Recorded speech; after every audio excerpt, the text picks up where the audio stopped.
पुरुष इधर आएगा, मानव तन धारण करेगा और वो उस नाम को देगा जिस नाम को पकड़कर सारी सुरतेरी जीवात्माएं मृतलोक मंडल पर उतारी गई थी और काल माया ने मिलकर बहका के भरमा के वो नाम छीन लिया।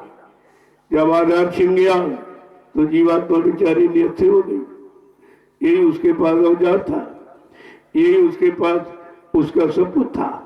जब सब छीन गया तो बचा क्या? कुछ नहीं, वो बेचारी फंस गई है। अब जब तक वही नाम लेकर के कोई मृतलोक मंडल पर नहीं आएगा, इन जीवात्माओं को अपना वही नाम नहीं पकड़ाएगा, तब तक जीवात्मा इधर से उधर नहीं जा सकती। कि कहानी किससे सुनाकर कोई जीवात्मा को नहीं ले जा सकता। पिछले इतिहास का गुणानुवाद करे और चर्चा करे, पिछले युग के नाम लेके जो शक्तियां आई उनका वर्णन करे, इससे जीवात्मा नहीं जगेगी और अपने घर कभी नहीं पहुंचेगी। अब जरा आप सुनिए कि संत महापुरुष आए तो उन्होंने किस काम से शुरुआत की। जो जड़ चेतन की गांठ लगा दी, बहका भरमा के चेतन नाम छीन दिया, जिस नाम को पकड़कर जीवात्मा आई थी। जब चेतन नाम ही छिन गया तो चेतन देश का काम खत्म हो गया, चेतन देश जाने का रास्ता भूल गई। तो कहते हैं कि छोरन ग्रंथि पाए जो कोई, तब या जीव के तारत हुई। कहा जड़ चेतन की जो गांठ लग गई, जब तक ये गांठ खुलने की युक्ति कोई नहीं देगा, ऐसी युक्ति देने वाला कोई समर्थ महापुरुष भूमंडल पर नहीं आएगा, तब तक ये जड़ चेतन की गांठ खुलेगी नहीं और जीवात्मा छुटकारा पाएगी नहीं। लेकिन कहा जब जड़ चेतन की गांठ खुलने की युक्ति मिल गई और आप उसका अभ्यास करने लगोगे तो काल माया को चिंता हो जाएगी, तमाम तरह की बाधाएं डालेगी। चोरन ग्रंथि जान खगराया, विघ्न अनेक करे तब माया। जब आपको जड़ चेतन गांठ खुलने की युक्ति किसी संत महापुरुष से मिल गई तो काल माया बड़े प्रपंच करेगी, किसी तरह ये निकल ना पाए। निकल जाएगी तो मेरा देश खाली हो जाएगा, फिर मैं राज हुकूमत किस पर करूंगी? मैंने जो तपस्या की है वो तपस्या का फल हमें कैसे मिलेगा? तो अपनी तपस्या का फल पाने के लिए उसने सारी जीवात्माओं को फंसा लिया। अब ये फंस गई तो निकलेगी कैसे? कहते निकालने की युक्ति किसके पास है वो भी बता रहे कि गुरु बिन ग्रंथि सुरति कौन खोली, गुरु बिन ग्रंथि सुरति कौन खोली, गुरु बिन ग्रंथि सुरति कौन खोली, गुरु बिन ग्रंथि सुरति कौन खोली। बिना समर्थ सदगुरु के ये जड़ चेतन की जो गांठ ग्रंथि लग गई का इसे कोई नहीं खोल सकता और जीवात्मा को कोई मुक्त करा नहीं सकता, फिर जीवात्मा को उसके घर पहुंचा नहीं सकता और मालिक से मिला नहीं सकता।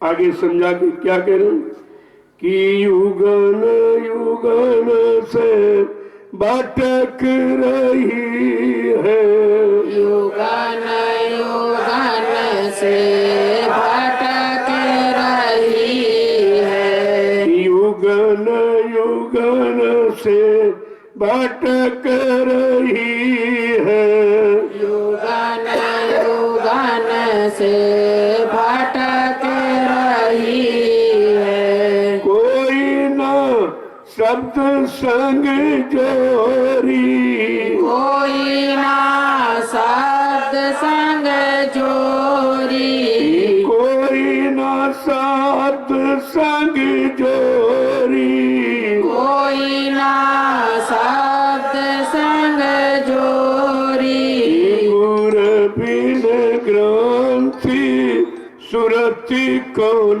छोरी, गुरु बिन ग्रंथि सुरति कौन कितने युग निकल छोरी। गए, युगों युगों से बेचारी भटक रही है।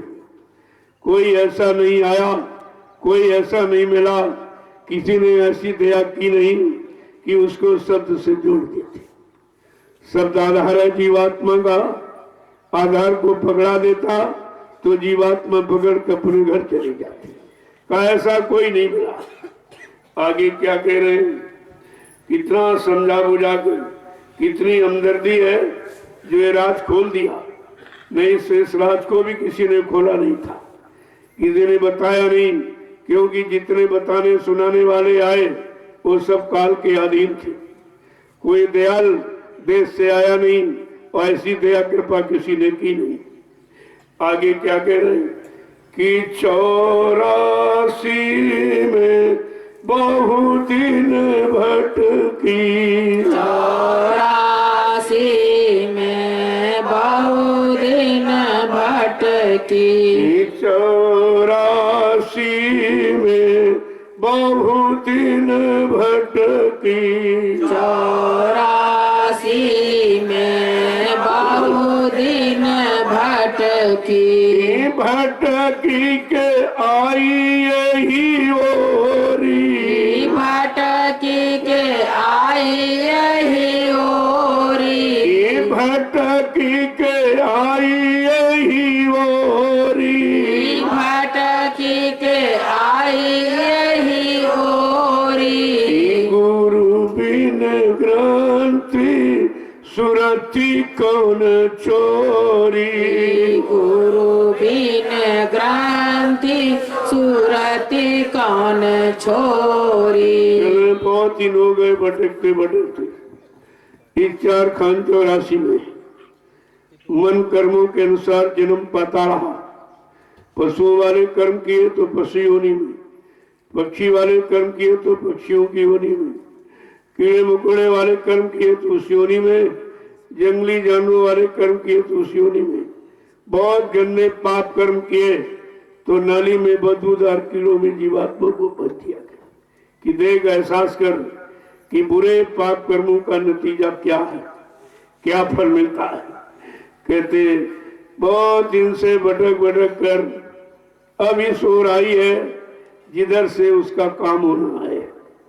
अब संत महापुरुष के करीब आई जो तुम्हारी जीवात्मा को जगाने के लिए, तुमको घर पहुंचाने के लिए, तुम्हारे मालिक पिया प्रीतम से मिलाने के लिए आए। अब कहा ये अवसर मिला है कि इस ओर आई है।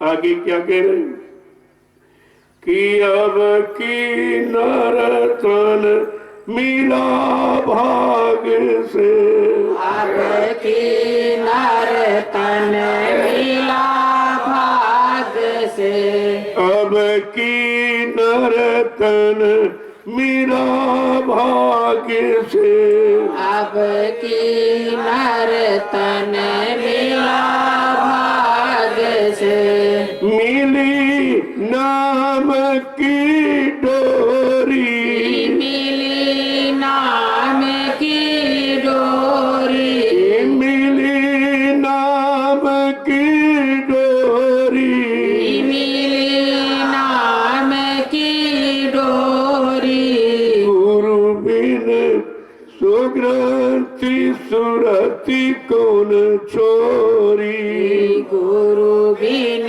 ग्रंथि सुरति कौन छोरी। आज अब 4 करोड़ 84 लाख इनको स्थावर उस पर झंडा जो पिंडा सब में भ्रमण करके सब में कष्ट मुसीबत उठाकर का बड़ी मुश्किल से ये मानव तन मिला। बड़े भाग मानव तन पावा, सुर दुर्लभ सदग्रंथन पावा। का बड़े भागे जिनको मृत्यु लोक मंडल में मनुष्य शरीर मिल जाए और मनुष्य शरीर के जानकार संत महात्मा फकीर मिल जाए और जीवात्मा को जगाने वाले, परमात्मा से मिलाने वाले, घर पहुंचाने वाले, युक्ति देने वाले मिल जाए, रास्ते पर चलाकर घर पहुंचाने वाले मिल जाए। कहते कि बड़ा भाग हो, अब की बार शरीर मिल गया और मिली नाम की डोरी। जो नाम डोर शब्द डोर जीवात्मा को पकड़ा के मृत्यु लोक मंडल पर उतारा गया था, काल माया ने मिलकर बरमा के भटका के और वो डोरी छीन लिया और फंसा लिया अपने आप। जब तक वही डोर शब्द डोर नहीं मिलेगी तो जीवात्मा चढ़ेगी कैसे? शब्द डोर पकड़ कर ही तो पूरे घर जाएगी। कहा ये भी तो सौभाग्य की बात है कि नाम डोर पकड़ाने वाले भी आ गए, मानव तन भी मिल गया, मानव तन के जानकार संत महात्मा वकील मिल गए और नाम की डोरी भी पकड़ा दी कि चल अपने घर की तरफ तैयारी कर, इसे पकड़ ले और चढ़ने की तैयारी कर, अभ्यास कर। ये नामदान क्या अभ्यास है? जब सुबह शाम बैठकर आत्मा के घाट पर इस डाब की कमाई करो। जब कमाई करोगे तो इस कमाई से तुम घर जाओगे। ये शरीर इंद्रियों से जो कमाई कर रहे हो ये तो यही रह जाएगी, यही छूट जाएगी, यही लोग छीन लेंगे, परिवार के लोग तुमको नंगा करके भेजेंगे, वो तो तुम्हारे साथ जाएगी। लेकिन जो नाम डोर पकड़ाई गई, ये नाम आधार आपको दिया गया कि जल्दी से सुबह शाम आत्मा के घाट पर बैठकर नाम की कमाई करो, ये कमाई तुम्हारे साथ जाएगी। क्योंकि इस कमाई का न कोई बंटवारा कर सकता, न चोर चुरा सकता, न मतलब यानी पानी बहा सकता, न हवा उड़ा सकती, न अग्नि जला सकती। ये ऐसा नाम, ये नाम की अनमोल कमाई है और यही कमाई तुम्हारे साथ जाएगी और तुमको घर पहुंचाएगी। बाकी ये तो कमाई तुमको फंसा रही है, जिसको तुम अपना कह रहे हो हमारी है और हो जाए और हो जाए, 1 करोड़ 2 करोड़ 10 करोड़ 20 करोड़, जितना ज्यादा हो जाए उतना ज्यादा फंस जाओगे, उतने ज्यादा आप फंसोगे। लेकिन ये बात समझ में कहाँ आ रही? क्योंकि अभी हमने आपने इसी कमाई को अपना असली माना और जो नाम की कमाई है उसको अभी आपने गौर माना, इसलिए उसमें समय कम देते हो और फंसने वाली कमाई में समय ज्यादा देते हो। आपको निकलने वाली कमाई में साथ देना चाहिए। ये तो करके आपने बहुत इकट्ठा करके देख लिया, आपके हाथ कुछ नहीं लगा, अंत में कंगाल रह गए। सिकंदर मान का नाम आपने सुना होगा, यूनान का बादशाह था। वो उसकी इच्छा हुई कि हम सारे विश्व पर अधिकार करो, तो इसलिए वो भारत आया। जब भारत आया तो यहाँ संत महापुरुषों से संपर्क हुआ, और तो कहीं संत महापुरुष थे नहीं, तो यहाँ मतलब संपर्क हुआ। तो उसने कहा कि हम ये चाहते हैं कि हमारा अधिकार पूरे विश्व, मैं पूरे विश्व का बादशाह हो जाऊं। ये इच्छा उसके अंदर उठी। धीरे धीरे धीरे धीरे समय जा रहा, समय तो किसी का इंतजार करता नहीं और श्वासों की पूंजी भी कोई रोक सकता नहीं। वो भी रोज खर्च हो गई और धीरे धीरे जब पूंजी सब खर्च हो गई तो बुढ़ापा आ गया और उसको मिला कुछ कि मैं जिसकी इच्छा कर रहा था वो तो मेरे हाथ लगा नहीं और समय भी चला गया। जब बिल्कुल अंतिम समय उसका आया तब उसने अपने सिपाही सालार जो थे मतलब उसके कर्मचारी को बुलाया, कहा देखो मेरा तो अंतिम समय आ गया और जिस कामना को लेकर मैं आया वो तो काम हुआ नहीं। तो ऐसा करना, जब मेरा जनाजा निकले, मेरी अर्थी निकले, तो मेरे दोनों हाथ ये बाहर ऐसे कर देना, ऐसे कर देना। तो लोगों ने कहा भाई ये क्यों कर दे? कहा मैं ये बताना चाहूंगा अंतिम समय में मैं ये सीख सबको देते जा रहा हूं कि ये बादशाह जो विश्व की कामना करता था मैं विश्व का बादशाह बन जाऊं, आज ये खाली हाथ जा रहा, ये खाली हाथ जा रहा, कुछ हाथ नहीं लगा। ये शिक्षा देने के लिए अपना अनुभव उसने इस तरीके से लोगों को बताया। तो कहने का मतलब है जब बड़े बड़े राजे महाराजे बादशाह जिनके पास अकल्पित धनराशि के खजाने थे, वो भी एक कागज का नोट नहीं था, हीरे जवाहरात और मोती और पन्ना और भगोना और चांदी, जब वो उनके साथ नहीं गया तो ये कागज की मुद्रा तुम्हारे साथ जाएगी। अब ये है संत महापुरुषों के आदेश पर अगर इसको खर्च करना सीख जाओ तो तुम सबको ले जा सकते हो। वो ऐसी जगह लगा देंगे जिससे लाखों लोग लाभ उठाएंगे। ये सबसे बड़ा दान है, सबसे बड़ा पुण्य है, सबसे बड़ी सेवा, इससे बढ़कर कोई सेवा नहीं। तुम्हारा लग जाए और तुमको भी लाभ मिलेगा और आगे आने वाले भविष्य में लोगों लाखों लोगों को लाभ मिलेगा। ये धन तुम्हारे साथ जाने वाला, इसको कहते हैं पुण्य। ये पुण्य है। पुण्य आत्मा, पुण्य आत्मा से होता है। आत्मा जगाने वाले जब संत महापुरुष मिले, वो तुमको इशारा करें जिस सेवा का वो पुण्य काम होगा, उससे पुण्यात्मा आत्मा को पुण्य मिलेगा, आत्मा को लाभ मिलेगा। बाकी शरीर इंद्रियों से कोई बताने वाला मिल गया तो उससे पुण्य काम किया, उसने तो छीन लिया। अपना स्वार्थ लोभ लालच हल कर रहा, तुमको झूठा पुण्य का संदेश दिया कि तुम्हारा पुण्य हो गया, पुण्य हो गया पुण्य। और लेने वाले कभी नहीं पुण्य करते। क्या उनको पुण्य नहीं चाहिए? क्या उनको पाप चाहिए? अगर देने वाला पुण्यात्मा है, लो लेने वाला पापात्मा।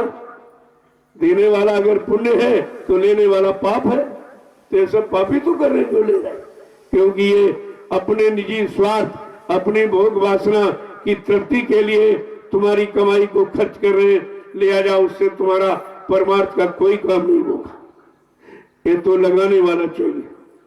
जब अच्छी जगह लगाएगा तो अच्छा लाभ मिलेगा, और लगाया बुरी जगह, तुम कहते हमने दान कर दिया हमें अच्छा मिलेगा, अच्छा मिलेगा। अरे दान तुम्हारा जब अच्छी जगह लगेगा, पुण्य काम में लगेगा, जिससे हजारों लाखों लोगों को लाभ मिले, तब आपको पुण्य मिलेगा। ऐसे थोड़ी एक ने कह दिया तुमने मान लिया और दोनों रह गए अधूरे। ना वो पुण्य कार्य कराना जानता है और तुम्हारा पुण्य कर्मों में लगाना भी नहीं जानता। केवल तुम्हें समझा दिया, बता दिया, तुम इसी में विश्वास कर देते। देखो आगे क्या कहना कि सतगुरु जय गुरुदेव बताए, सतगुरु जय गुरुदेव बताए, सतगुरु जय गुरुदेव बताए, सतगुरु जय गुरुदेव बताए। पार भाई सूरत मोरी, पार भई सुरति मोरी, पार भाई सूरत मोरी, पार भई सुरति मोरी। गुरु बिन ग्रंथि सुरति कौन छोरी, गुरु बिन ग्रंथि सुरत कौन छोरी। आज समृद्ध सदगुरु आए, उन्होंने समय का जय गुरुदेव नाम जगाया और बताया। उस नाम को जब पार यानी पा गई, उस नाम के बताए सिद्धांत पर चलने लगी, तो जीवात्मा पार होकर अपने घर पहुंच गई। तब पहुंची, यानी समय का सदगुरु चाहिए, और समय का सदगुरु एक ही आता। यहाँ तमाम सदगुरु बन गए, तमाम अपने नाम के आगे कोई संत लिख रहा, कोई सदगुरु लिख रहा, कोई भगवान लिख रहा, कोई सरकार लिख रहा, कोई महाराज लिख रहा। ये लिखने पढ़ने का विषय नहीं, तो करने का विषय था। तुम्हें तो करनी कराने वाला चाहिए। सुनाने बताने समझाने गाने बजाने वाले से तुम्हारा काम नहीं होगा। और यही सब बेचारे इसी में फंसे पड़े। नंदा गुरु और बहरा चेला, और वो नरक में ठेली ठेला। गुरु अंधा है, जिसकी दिव्यात्मा की दिव्य आंख खुली नहीं, दिव्य लोगों का दर्शन किया नहीं, परमात्मा की तो देखा नहीं, और वो तुमको केवल कागज पढ़ के सुना रहा है। का उससे तुम्हारा कोई भला होने वाला नहीं है। तुमको तो समय की चीज चाहिए, समय के काम के लिए समय की युक्ति, समय का उपाय, समय का विधि विधान चाहिए आपको, तब तो आपको काम होगा। इसलिए संत महापुरुष जब आए, तब उन्होंने सीधा रास्ता और किसी के लिए नहीं कहा, केवल जीवात्मा के लिए उसी को जगाने की बात कही। जीवात्मा, कितने युगों से तू भटक रही, आज तक तेरे घर जाने का रास्ता किसी ने बताया नहीं, किसी ने तुझको सहयोग किया नहीं, तुम्हारा भूला बिछड़ा छूटा नाम डोर शब्द डोर किसी ने पकड़ा ही नहीं, तीसरे तू भटक रही है। तो आए जब उन्होंने जीवात्मा को जगा कर ही उसे समझा, और किसी को नहीं समझाया, अपनी जीवात्मा को, क्योंकि ये जीवात्मा मुनि की है, न ब्रह्मा की है, न विष्णु की, न शंकर की, न रामकृष्ण की, न किसी देवी देवता की। जीवात्मा उस सत्पुरुष की है, सच्चे मालिक की है। जब वो वही शक्तियों को भेजता है, वही जीवात्मा को जगाने का काम करती है। लेकिन अब की बार स्वयं मालिक आया, क्योंकि जब कलयुग के जीवों ने गुरुओं की बात नहीं मानी, संतों की बात नहीं मानी, सदगुरुओं की बात नहीं मानी, तब ये परम संत सच्चा मालिक स्वयं भूमंडल पर मानव तन धारण करके आ गया। अपनी जीवात्माओं को जगा कर ले जाकर घर पहुंचाएगा। और कहा, जब तक मैं जीवात्माओं को घर नहीं पहुंचा लूंगा, तब तक मैं मानव शरीर को छोड़ के जाने वाला नहीं हूं, क्योंकि ये शरीर से वादा, अभी शरीर का कोई वादा शुरू नहीं हुआ, कहते शरीर छोड़ के चले गए। तो ये शरीर का वादा कौन पूरा करे? आत्मा का वादा तो है ही, साथ साथ में शरीर से वादा किया, मैं सबको न्याय सुरक्षा रोजी रोटी की व्यवस्था बनाऊंगा, महंगाई गरीबी बेरोजगारी को हटाऊंगा, टैक्सों की भरमार को खत्म कर दूंगा, सबको सुख शांति दिलाऊंगा। जब तक ये काम नहीं कर लूंगा, जो शरीर से संकल्प लिया, प्रतिज्ञा की, तब तक इस शरीर को छोड़ के जाने वाला नहीं हूं। ये जानकारी लोगों को लेनी चाहिए। इतना सुनाने समझाने पर भी लोगों ने किसी वचन को नहीं पकड़ा। सुना तो लेकिन पकड़ा नहीं, जिसके कारण 45 करोड़ों को सुनाया गया और 45 करोड़ ये सब शरण छोड़ के भाग गए, समझ गए। किसी ने पकड़ा नहीं, किया नहीं, और बल्कि सब भाग गए। जब शरण छोड़ कर चले गए तो दया हो तो कहां पर दया की जाए, कैसे दया की जाए? और दया का कोई पात्र, और पात्र में पात्रता होनी चाहिए, तभी तो दया ठहरेगी, तभी दया रुकेगी, तभी आप दया से काम कर पाएंगे। इतना तो समझदारी आपको रखनी चाहिए। इसलिए सबसे बड़ा काम है ये मनुष्य मंदिर, इसको सुरक्षित, इसको विषय भोगों से बचा के रखो, क्योंकि सबसे बड़ा लाभ और फल यही है। इसके मुँह वाले कुछ नहीं। धन दौलत चली जाएगी, फिर मिल जाएगी। अगर धन दौलत का नुकसान हो गया तो फिर आप पैदा कर लोगे, ये आपको मिल जाए। लेकिन अगर चरित्र चला गया फिर वापस नहीं मिलता। करोड़ों रुपए आप इकट्ठा कर लो, लेकिन चरित्र को पुनः वापस नहीं लाया जा सकता। इसलिए विद्वानों ने भी कहा कि health loss something loss, wealth loss some loss, character loss all loss. अगर धन चला गया तो कुछ नुकसान, फिर आप पैदा कर लोगे, शरीर रहेगा तो। और अगर यानी शरीर कमजोर बीमार हो गया तो ये नुकसान है, लेकिन संतुलित आहार करके, नियम संयम ब्रह्मचर्य का पालन करके आप इसको भी काफी हद तक पूरा कर सकते हैं। लेकिन कैरेक्टर लॉस ऑल लॉस, अगर चरित्र चला गया उसके पास कुछ नहीं। आप वेश्याओं को देखो, अरबों खरबों रुपया है उनके पास, वेश्याओं के पास, लेकिन उनको कोई बहन और माँ बेटी नहीं मिलता, ये संज्ञा उनको नहीं मिलती। तो इसलिए कलयुग में चलो कुछ नहीं संभाल सके हो तो चरित्र को संभाल के रखो। ये सबसे बड़ी पूंजी है, ये सबसे बड़ा धन। यही धन तुमको उधर ले जाएगा और भजन में सहयोग करेगा, क्योंकि बगैर ब्रह्मचर्य के कोई भजन कर नहीं सकता। आपका क्यों नहीं बनता है? क्योंकि आप पूरी बात नहीं सुनते। जब ये कहा गया कि घर गृहस्थी परिवार में रहो लेकिन संयम में रहो, जब संयम की बात नहीं समझ पाए तो संत महापुरुषों को खोल के कहना पड़ा कि महीने में 30 दिन होते, 29 दिन ब्रह्मचर्य का पालन करो, तब भजन पर बैठो। एक दिन खराब हो जाए तब बैठो, तुम्हारी समझ में आ जाएगा, बिना ब्रह्मचर्य के भजन हो ही नहीं सकता। तभी कहा गया कामी क्रोधी लालची आलसी इनसे भक्ति न हो। भक्ति करे कोई सूरमा जिन जाति वरण कुल खोए। जो इतनों का परित्याग करना चाहता है वो भक्ति करे, क्योंकि भक्ति में कोई जाति पाति की बाधा नहीं पड़ती। भक्ति में जात पात की जरूरत नहीं है। भक्ति में छोटे बड़े संज्ञा की जरूरत नहीं। भक्ति में कोई धन दौलत इसकी जरूरत नहीं। भक्ति में तो चरित्र की जरूरत है, और चरित्र सबसे बड़ा बल। आज चरित्र ही खराब हो गया, चरित्र में आग लगा दी गई, तो देखो देश समाज परिवार इंसानों की क्या हालत। सब रो रहे, सब चिल्ला रहे। ब्रह्मचर्य न करने के कारण सब बीमारियां घेर लेती हैं, क्योंकि जब आप कमजोर हो जाओगे बीमारी तभी घेरेगी। अगर आप इस तत्व को संभाल के रखो, जो तत्व कहीं आपको मोल नहीं मिलेगा।